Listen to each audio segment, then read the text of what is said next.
Guys जैसे आप YONO SBI app में लॉगिन करने के लिए जा रहे हैं, रजिस्ट्रेशन करने के लिए जा रहे हैं, तो इसमें 3 ऑप्शन दिए जाते हैं। अब जैसे हमारे पास डेबिट कार्ड नहीं है, नेट बैंकिंग को यूज नहीं करते, अब यहाँ पर ऑप्शन दिया जाता है ब्रांच वाला। तो जैसे ब्रांच वाले ऑप्शन को सिलेक्ट करके से हमें लॉगिन करना चाहें, रजिस्ट्रेशन करना चाहें, कैसे कर सकते हैं इससे वीडियो में जानेंगे। तो जैसे आप सबसे पहले प्ले स्टोर को ओपन करेंगे, योनो एसबीआई सर्च करेंगे, आपके सामने यह ऐप आ जाएगा। तो इस ऐप को इंस्टॉल करके ओपन करना है। तो अभी इस ऐप का नया अपडेट भी आ चुका। अब जैसे आप योनो एसबीआई ऐप को ओपन कर लेंगे, इस ऐप को ओपन करने के बाद अब आपको यहाँ पर परमिशन को अलाउ करना है और यहाँ पर आपको वाइल यूजिंग दी ऐप कर देना है।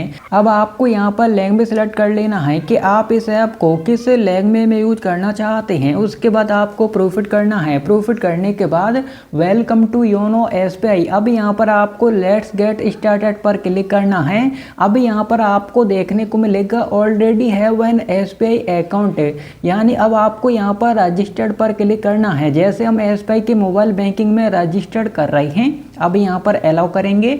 अब यहाँ पर आपको सिम सेलेक्ट करना होगा जो मोबाइल नंबर बैंक के साथ लिंक है। उसके बाद आपको प्रोफिट करना है। अब यहाँ पर ऑथेंटिकेशन इन प्रोग्रेस, तो यहाँ पर वेरिफिकेशन हो रहा है, तो आपको बैक बटन प्रेस नहीं करना है और आपके मोबाइल नंबर पर रिचार्ज रहेगा तो वेरिफिकेशन कंप्लीट हो जाएगा। लेकिन आपके मोबाइल नंबर पर रिचार्ज नहीं रहेगा तो वेरिफिकेशन कंप्लीट नहीं होगा और वह सिम कार्ड आपके इसी मोबाइल में होना चाहिए, तभी वेरिफिकेशन कंप्लीट होता है। तो जैसे ऑथेंटिकेशन इन प्रोग्रेस का यहाँ पर देखने को मिल रहा है ऑप्शन, तो हम यहाँ पर वेट कर लेते हैं, वेरिफिकेशन कंप्लीट हो जाने देते हैं। तो जैसे आप देख सकते हैं वेरिफिकेशन कंप्लीट हो चुका है। वेरिफिकेशन कंप्लीट होने के बाद अब हमको यहाँ पर ऑथेंटिकेशन कंप्लीट करना होता है, तभी हम इसके मोबाइल बैंकिंग में लॉगिन कर सकते हैं, रजिस्ट्रेशन कर सकते हैं। तो अब यहाँ पर ऑथेंटिकेशन करने के लिए हमको यहाँ पर 3 ऑप्शन दिए जाते हैं, डेबिट कार्ड, इंटरनेट बैंकिंग और यहाँ पर ब्रांच एक्टिवेशन का। तो जैसे आपके पास डेबिट कार्ड है, डेबिट कार्ड वाला ऑप्शन सेलेक्ट करेंगे। अगर आप इंटरनेट बैंकिंग को यूज करते हैं तो आप इंटरनेट बैंकिंग वाला ऑप्शन सेलेक्ट करेंगे। लेकिन जैसे ना ही आपके पास डेबिट कार्ड है ना इंटरनेट बैंकिंग है, तो यहाँ पर ऑप्शन दिया जाता है ब्रांच एक्टिवेशन का। तो जैसे हम यहाँ पर ब्रांच एक्टिवेशन वाला जो ऑप्शन है सिलेक्ट करते हैं। अब जैसे हमने सिलेक्ट किया तो हमको यहाँ पर बताया जा रहा है set M PIN and then visit branch, यानी यहाँ पर बताया जा रहा है कि जैसे आप प्रोफिट करेंगे उसके बाद आपको यहाँ पर एम पिन सेट करना होगा। जैसे आप एम पिन सेट करेंगे उसके बाद आपको यहाँ पर एक रेफरेंस नंबर देखने को मिलेगा। उसके बाद आपको अपने ब्रांच जाना होगा, वहाँ पर आपको रेफरेंस नंबर देना होगा। उसके बाद आपको एक एक्टिवेशन कोड प्राप्त होगा। उसके बाद वही एक्टिवेशन कोड हमको योनो ऐप में एंटर करना होगा, तो हम इसके मोबाइल बैंकिंग में रजिस्टर्ड हो जाएंगे, लॉगिन हो जाएंगे। अब जैसे प्रोफिट कर देते हैं। प्रोफिट करने के बाद अब जैसे हमारे सामने इस ऐप की जो भी टर्म एंड कंडीशन है आ चुकी हैं, तो आपको इसको डाउन करके नीचे आना है, बॉक्स पर टिक करना, सेट एम पिन पर क्लिक करना है। अब यहाँ पर आपको 6 डिजिट का एम पिन सेट कर लेना। जो एम पिन आप यहाँ पर एंटर करेंगे सेम नीचे एंटर करना, इस एरो पर क्लिक कर देना है। तो जैसे हम यहाँ पर अपना एम पिन बना चुके हैं, एम पिन बनाने के बाद आपको यहाँ पर इस एरो पर क्लिक करना होता है। जैसे आप इस एरो पर क्लिक करेंगे अब आपको यहाँ पर एक रेफरेंस नंबर देखने को मिलेगा, जैसे आप देख सकते हैं। तो अब आपको क्या करना है, आपको यहाँ पर इस रेफरेंस नंबर को नोट कर लेना है और यह वैलिड रहेगा 7 दिनों तक। तो अब आपको क्या करना है, आपको यहाँ पर अपनी ब्रांच चले जाना है। जैसे आप ब्रांच जाएंगे तो आपको यहाँ पर यह रेफरेंस नंबर देना होगा। उसके बाद आपको यहाँ पर एक एक्टिवेशन कोड प्राप्त होगा।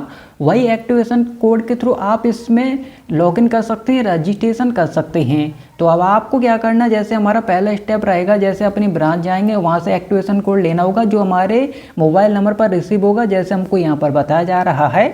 उसके बाद हम इसमें लॉगिन कर लेंगे। तो अभी जैसे हम यहाँ पर एग्जिस्ट कर देते हैं। तो जैसे आप एग्जिस्ट करेंगे उसके बाद फिर से योनो एसबीआई ऐप को ओपन करेंगे, तो अब यहाँ पर आपको ऑप्शन देखने को मिलेगा लॉगिन यूजिंग एम पिन का। तो अब यहाँ पर आपको क्या करना, जैसे हमको यहाँ पर एम पिन एंटर करके इसमें लॉगिन करना, जो अभी हमने एम पिन बनाया था 6 डिजिट का। तो जैसे अपना एम पिन एंटर करके हम यहाँ पर लॉगिन करते हैं। तो जैसे हमने एम पिन एंटर करके लॉगिन पर क्लिक किया तो जैसे आप देख सकते हैं हमारे सामने यही वाला ऑप्शन आ चुका है फिर से। तो जब भी आप इस ऐप को ओपन करेंगे आपको यही ऑप्शन देखने को मिलेगा। तो अब आपको क्या करना है, या रेफरेंस नंबर लेके आपको ब्रांच जाना, वहाँ से एक्टिवेशन कोड आपको लेना होगा जो आपके रजिस्टर्ड मोबाइल नंबर पर प्राप्त होगा। उसके बाद आप जैसे लॉगिन कर लेंगे तो यहीं पर आपको ऑप्शन देखने को मिलेगा एंटर दी एक्टिवेशन कोड का। तो आपको क्या करना, जैसे आपको एक्टिवेशन कोड प्राप्त होता है ब्रांच की तरफ से, उसके बाद आपको यहीं पर एंटर दी एक्टिवेशन कोड पर क्लिक करना है। अब जो भी आपको एक्टिवेशन कोड प्राप्त हुआ है वह एक्टिवेशन कोड आपको यहाँ पर एंटर करना है, जो आपके रजिस्टर्ड मोबाइल नंबर पर प्राप्त होता है। आपका मोबाइल नंबर के लास्ट के 2 डिजिट यहाँ पर देखने को मिलते हैं। तो जैसे एक्टिवेशन कोड प्राप्त हो जाएगा हम यहाँ पर एंटर कर देंगे, प्रोसीड कर देंगे। उसके बाद हम इसके मोबाइल बैंकिंग में सक्सेसफुली लॉगिन हो जाएंगे, रजिस्टर्ड कर लेंगे। उसके बाद आप इस ऐप को यूज कर सकते हैं। तो जैसे आप बिना एटीएम कार्ड के योनो एसबीआई में लॉगिन करना चाहते थे, रजिस्ट्रेशन करना चाहते थे, तो आप इस तरीके से कर सकते हैं। अब जैसे हम अपनी ब्रांच जाएंगे, वहां से एक्टिवेशन कोड का रिक्वेस्ट देंगे तो हमको एक्टिवेशन कोड मिल जाएगा, एंटर करके प्रोसीड कर देंगे, बस ऑथेंटिकेशन हो जाएगा और हमारा एम पिन भी बन चुका है।